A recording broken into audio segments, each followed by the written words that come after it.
नमस्कार दोस्तों, स्वागत है आपका BMJ एकेडमी में। दोस्तों, Lucent science objective question answer के वीडियो सीरीज़ के आज के इस वीडियो में हम केमिस्ट्री के प्रश्नों को देखेंगे। तो आइए दोस्तों, आज का ये प्रैक्टिस सेट शुरू करते हैं। पहला प्रश्न है, बारूद बनाने में निम्नलिखित में से किस एक का इस्तेमाल किया जाता है? बारूद बनाने में पोटेशियम नाइट्रेट का प्रयोग किया जाता है। गन पाउडर किस मिश्रण से बनता है? गन पाउडर में चारकोल, सल्फर और पोटेशियम नाइट्रेट का मिश्रण होता है। समुद्र के पानी से कौन सी धातु निकाली जाती है? समुद्र के पानी से मैग्नीशियम प्राप्त होता है। अति मुलायम खनिज टाक, जिसे सोप स्टोन कहा जाता है, वह क्या होता है? वह होता है मैग्नीशियम सिलिकेट। निम्नलिखित में से किस एक पदार्थ का उपयोग रंगाई तथा चर्म उद्योग में रंग बंधक के रूप में किया जाता है? इसके लिए मैग्नीशियम सल्फेट का प्रयोग किया जाता है।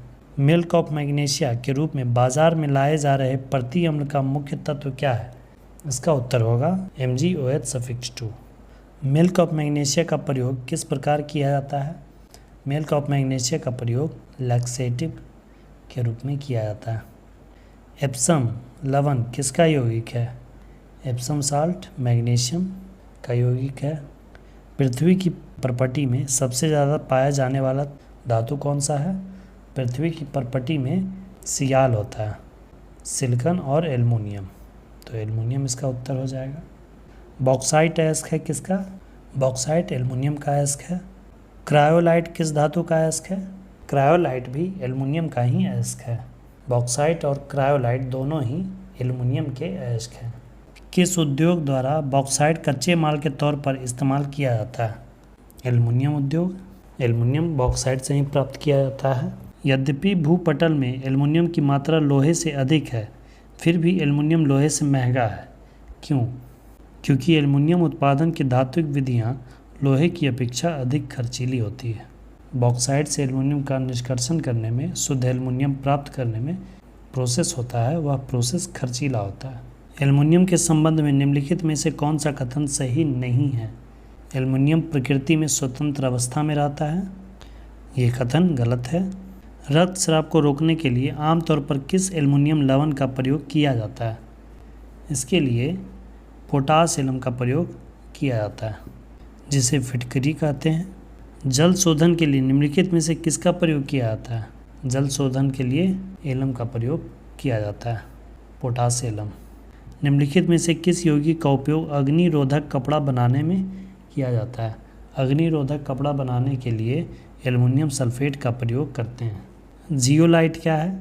हाइड्रेटेड सोडियम एल्युमिनियम सिलिकेट को जियोलाइट कहा जाता है। पसीना रोधी पदार्थों में सामान्यतः निम्नलिखित में से क्या मिलाया जाता है? इसमें एल्युमिनियम के यौगिक मिलाए जाते हैं। प्लास्टर ऑफ पेरिस का रासायनिक सूत्र क्या है? प्लास्टर ऑफ पेरिस का रासायनिक सूत्र ये हो जाएगा 2AsO4.H2O। प्लास्टर ऑफ पेरिस का रासायनिक नाम क्या है? इसका रासायनिक नाम होता है कैल्शियम सल्फेट हाइड्रेट। टूटी हड्डियों को जोड़ने के लिए निम्नलिखित में से किसका प्रयोग किया जाता है? इसके लिए प्लास्टर ऑफ पेरिस का ही प्रयोग करते हैं। क्वार्ट्ज किससे बनता है? क्वार्ट्ज बनता है कैल्शियम सिलिकेट से। ब्लीचिंग पाउडर का सर्वाधिक सक्रिय घटक कौन है? इसका सर्वाधिक सक्रिय घटक है कैल्शियम हाइपोक्लोराइड। पीले रंग का एक पाउडर है और यदि इसे हवा में खुला छोड़ दिया जाता है तो इसमें से तीक्ष्ण गंध आती है। यह पीने के पानी को कीटाणु मुक्त करता है। यह कास्टिक चूने को क्लोरीन गैस से प्रतिक्रिया करके तैयार किया जाता है। तो यक्स की पहचान करें। CaOCl2। ब्लीचिंग पाउडर निम्नलिखित में से किसे गुजारकर तैयार किया जाता है? यह तैयार किया जाता है बूझे चूने पर क्लोरीन गैस के प्रवाहित करने से। विरंजन पाउडर को तैयार करने में प्रयुक्त होने वाली गैस कौन सी है? यहीं पे हमने देखा क्लोरीन गैस। जल के निर्जलीकरण के लिए निम्नलिखित में से किसका व्यापक प्रयोग किया जाता है? इसके लिए ब्लीचिंग पाउडर का ही व्यापक प्रयोग करते हैं। निम्नलिखित में कौन सा रसायन फल पकाने के लिए उपयोग में लाया जाता है? फल पकाने के लिए कैल्शियम कार्बाइड का प्रयोग किया जाता है। इससे एसीटिलीन गैस मुक्त होती है, जिससे फल पकता है। बिना बूझे चूने का रासायनिक नाम क्या है? बिना बूझे चूने का रासायनिक नाम कैल्शियम ऑक्साइड है। चौक का रासायनिक नाम क्या होता है? CaCO3 calcium carbonate. निम्नलिखित में से क्या पानी में अघुलनशील है? पानी में अघुलनशील होता है कैल्शियम कार्बोनेट। ये जल में घुलता नहीं है। मार्बल का प्रयोग भवन निर्माण सामग्री के रूप में भी किया जाता है और मूर्ति बनाने के लिए भी। इसका रासायनिक नाम क्या है? मार्बल का रासायनिक नाम है कैल्शियम कार्बोनेट, CaCO3। निम्नलिखित में कौन सा लवण मानव हड्डियों में सर्वाधिक मात्रा में पाया जाता है? यह पाया जाता है कैल्शियम फॉस्फेट। निम्नलिखित में से कौन सा एक संक्रमण धातु है? संक्रमण धातु यानी ट्रांजिशन एलिमेंट है, तो यह है मैंगनीज। बर्तनों तथा कपड़ों पर बादामी धब्बे पानी में किसकी अत्यधिक मात्रा के संकेतक होते हैं? यह संकेत करते हैं मैंगनीज की अत्यधिक मात्रा को। गहरा जामुनी यौगिक पदार्थ जो एंटीसेप्टिक एवं डिसइंफेक्टेंट की तरह प्रयोग होता है उसे पोटेशियम परमैंगनेट कहते हैं। पोटेशियम परमैंगनेट का प्रयोग पेयजल के शुद्धिकरण के लिए किया जाता है क्योंकि वह एक ऑक्सीडाइजिंग एजेंट है। पृथ्वी के गर्भ में दूसरा सबसे ज़्यादा पाया जाने वाला धातु कौन है? दूसरा सबसे ज़्यादा पाया जाने वाला धातु है लोहा। निम्नलिखित में कौन सा लॉ-एस्क है? लॉ-एस्क यानी कि जिससे लोहा प्राप्त किया जाता है, तो वो है मैग्नेटाइट। मैग्नेटाइट से हमें लोहा प्राप्त होता है। मैग्नेटाइट क्या है? मैग्नेटाइट लोहा का अयस्क है और इसका केमिकल फार्मूला क्या है? Fe3O4। निम्नलिखित में से किस खनिज द्वारा लोहा प्राप्त किया जाता है? लोहा प्राप्त किया जाता है हेमेटाइट के द्वारा। निम्नलिखित में से कौन सा विकल्प अन्य तीन से भिन्न है? अन्य तीन से भिन्न है बॉक्साइट। लॉ-एस्क से लोहा विनिर्मित करने की प्रक्रिया को क्या कहते हैं? इस प्रक्रिया को अपचयन कहा जाता है। कठोर स्टील में क्या होता है? कठोर स्टील में 0.5 से 1.5% कार्बन होता है। स्टील को कठोरता प्रदान करने के लिए उसमें क्या मिलाया जाता है? कठोरता प्रदान करने के लिए क्रोमियम मिलाया जाता है।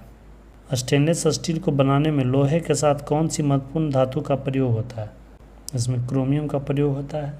विद्युत तापी साधन के लिए तापी घटक बनाने के लिए जिस मिश्र धातु का प्रयोग किया जाता है वह कौन सी है? वह होती है नाइक्रोम। जौहरी का रूज क्या होता है? यह होता है फेरिक ऑक्साइड। लोहा का शुद्ध रूप क्या होता है? लोहा का शुद्ध रूप पिटवा लोहा को कहा जाता है।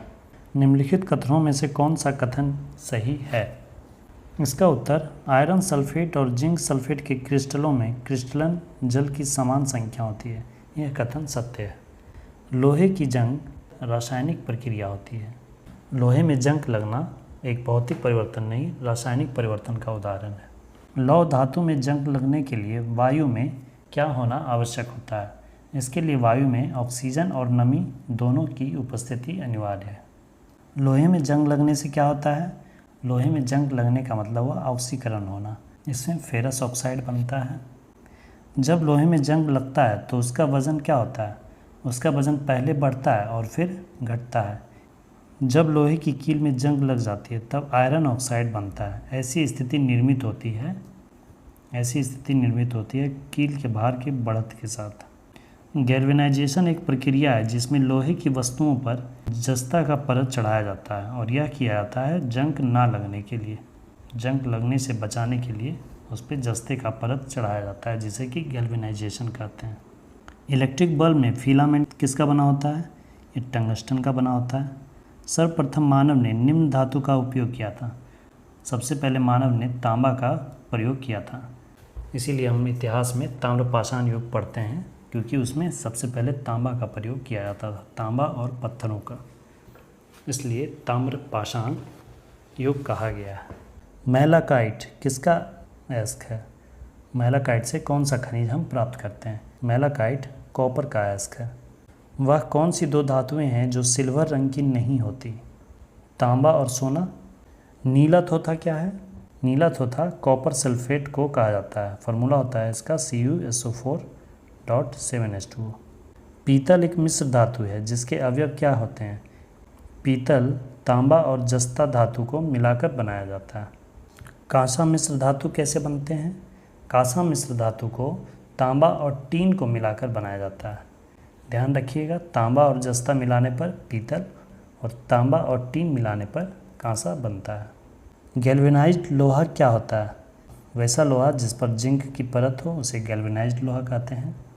गैल्वेनाइजेशन जंग से बचाने वाली यह प्रक्रिया है जिसमें स्टील और लोहे पर किसकी परत चढ़ाई जाती है? यह जिंक की परत चढ़ाई जाती है। वह धातु जो एसिड एवं एल्कली के साथ क्रिया करके हाइड्रोजन निकालती है, वह जिंक है। निम्नलिखित तत्वों में से कौन सा एक अम्लों से हाइड्रोजन प्रतिस्थापित कर लवण बनाएगा? इसका उत्तर भी जिंक होगा। निम्नलिखित में से कौन सा एक जल शोधन के लिए उपयुक्त है? जल शोधन के लिए जियोलाइट का प्रयोग उपयुक्त है। निम्नलिखित में से कौन सा एक यशत पुष्प कहलाता है? यशत पुष्प कहा जाता है जिंक ऑक्साइड को। इस्पात या आयरन की वस्तु में जिंक की पतली परत के लेपन का नाम क्या है? इसे यशत लेपन गैल्वेनाइजेशन कहते हैं। निम्नलिखित युग में से कौन सा साधारण टॉर्च सेल के टर्मिनलों को बनाता है? इसमें जिंक और कार्बन का प्रयोग करते हैं। निम्नलिखित में कौन सी एक उत्कृष्ट धातु है? इसमें से नोबेल धातु है चांदी। निम्नलिखित में कौन विद्युत का सर्वोत्तम चालक है? विद्युत का सर्वोत्तम चालक इनमें से चांदी है। चांदी विद्युत का सर्वोत्तम चालक है। चांदी के बर्तन कुछ अवधि के बाद काले क्यों पड़ जाते हैं? क्योंकि चांदी पर सल्फर का लेप बनने लगता है। फोटोग्राफी प्लेटों में सिल्वर हैलाइड का प्रयोग किया जाता है क्योंकि वे हाइपो सॉल्यूशन में विलेय होते हैं, इसलिए सिल्वर हैलाइड का प्रयोग किया जाता है। फोटोग्राफी में उपयोगी यौगिक तत्व कौन है? फोटोग्राफी में सिल्वर ब्रोमाइड का प्रयोग किया जाता है। निम्नलिखित सिल्वर लवणों में किसको कृत्रिम वर्षा उत्पन्न कराने के लिए प्रयुक्त किया जाता है? कृत्रिम वर्षा कराने के लिए सिल्वर आयोडाइड का प्रयोग करते हैं और फोटोग्राफी में सिल्वर ब्रोमाइड का प्रयोग करते हैं। दोस्तों, ये सब जितने भी प्रश्न हैं विभिन्न परीक्षाओं में बार बार पूछे जाते रहते हैं, इसलिए इन प्रश्नों को बिल्कुल आप ध्यान में रखें। यही सब प्रश्न बार बार रिपीट होते रहते हैं। निम्नलिखित में से किस एक में सिल्वर नहीं होता है? जर्मन सिल्वर में सिल्वर नहीं होता है। जर्मन सिल्वर में तांबा, जस्ता और निकेल होता है। तांबा, जस्ता और निकेल, इन तीनों धातुओं से मिलाकर जर्मन सिल्वर मिश्र धातु बनाया जाता है, जिसमें कि सिल्वर नहीं होता है। निम्नलिखित में से कौन सा तत्व जर्मन सिल्वर में उपस्थित नहीं होता है? वही प्रश्न है अलग तरीके से। जर्मन सिल्वर में तांबा होता है, जस्ता होता है और निकेल होता है। एल्यूमिनियम इसमें नहीं होता है। जर्मन सिल्वर का उपयोग सजावटी वस्तुओं, मुद्रा धातु, आभूषणों इत्यादि बनाने में होता है। इसको यह नाम देने का कारण क्या है? यह नाम इसे इसलिए दिया गया है क्योंकि यह देखने में चांदी जैसा होता है। फोटोग्राफी की प्लेट पर निम्नलिखित में से किसकी परत चढ़ाई जाती है? अभी ऊपर ही एक प्रश्न था। फोटोग्राफी में सिल्वर ब्रोमाइड का प्रयोग किया जाता है और कृत्रिम वर्षा के लिए सिल्वर आयोडाइड का प्रयोग करते हैं। निम्नलिखित धातुओं में से कौन सा फोटो फिल्मों में इस्तेमाल किया जाता है? फोटो फिल्मों में सिल्वर ब्रोमाइड का प्रयोग करते हैं। सिल्वर का मतलब रजत। निम्नलिखित में से कौन सी धातु सबसे भारी होती है? सबसे भारी धातु है ऑस्मियम, परंतु ऑस्मियम यहाँ ऑप्शन में नहीं है, इसलिए इनमें से सबसे भारी है सोना। निम्नलिखित में से कौन सी धातु स्वतंत्र अवस्था में पाई जाती है? स्वतंत्र अवस्था में सोना पाया जाता है। स्वतंत्र अवस्था में पाए जाने का मतलब हुआ कि सोना को किसी अयस्क से निष्कासन करने की आवश्यकता नहीं होती है, यह शुद्ध रूप में ही प्रकृति में मिलती है। धातुओं का राजा किसे कहा जाता है? धातुओं का राजा कहा जाता है सोना को।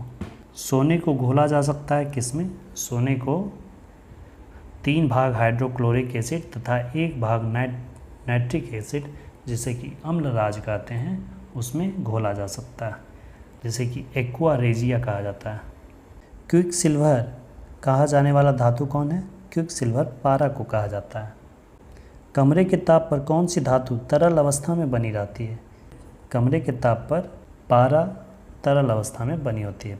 पारा मात्र एक धातु है जो कि कमरे के ताप पर तरल अवस्था में बनी होती है, और ब्रोमीन एक अधातु है जो कि कमरे के ताप पर द्रव अवस्था में होती है।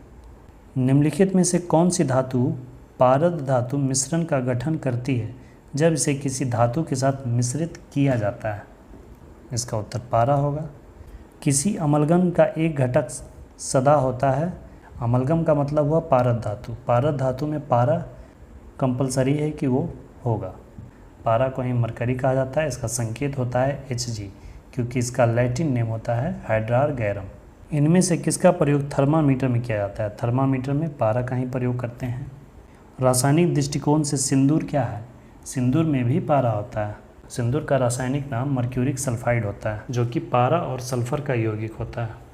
निम्नलिखित में से कौन सा एक कांच के पात्र की जिसमें कि वह रखा जाता है दीवार को गीला नहीं करता है? इसका उत्तर भी पारा होगा। अगर कोई ग्लास है उसमें पारा को रखा जाए तो पारा इस तरह से ऐसा मेनिस्कस बनाएगा वो, और वह ग्लास की दीवार को गीला नहीं करेगा, उसमें नहीं चिपकता है, क्योंकि इसका जो कोहेसिव फोर्स होता है, जो संसंजन बल होता है, एक जैसे अणुओं के बीच लगने वाला बल, वो अत्यधिक होता है। कार के इंजन में नॉकिंग से बचने के लिए किसका प्रयोग किया जाता है? कार के इंजन में नॉकिंग से बचने के लिए हम लेड का प्रयोग करते हैं। लेड टेट्राइथाइल लेड TeL निम्नलिखित में से क्या है? अपस्फोटरोधी यौगिक है, एंटी नॉकिंग कंपाउंड। निम्नलिखित में से किस में लेड की मात्रा अधिक पाई जाती है? लेड की मात्रा अधिक पाई जाती है उच्च ऑक्टेन वाले ईंधन में।